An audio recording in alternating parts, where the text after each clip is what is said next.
Hey girl, bend your back, bubble panda, kick, bend your tack, everything shot. Hey girl, bend your back.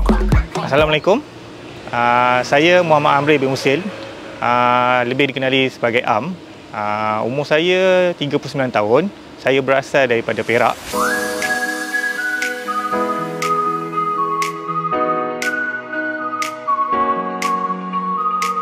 Saya bermula sebelum mulanya COVID.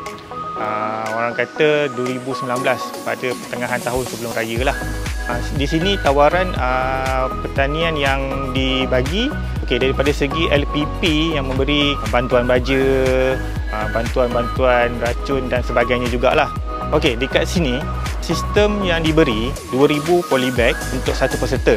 Alhamdulillah pihak PPK Kuala Langat sedang menyediakan infrastruktur yang baru, orang kata daripada segi IoT dan sistem para di sinilah, orang kata yang terbaru dan tercanggih lah. Kat sini untuk 2000 polybag suku ekar lah, average 10 tan per musim lah.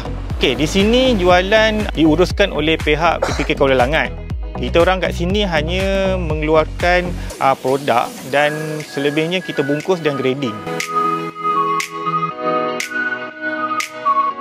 Bagi saya, teknologi yang diketengahkan oleh pihak PPK Kuala Langat, lebih kita fokus pada pokok, hasil tu lebih banyak untuk kita dapat lah.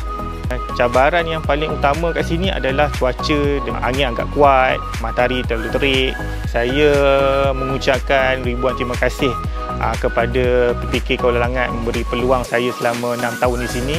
Inilah dunia pertanian moden yang perlu kita lebih mendalami dan lebih explore apa yang sepatutnya yang kita rasa itu bagus untuk masa depan.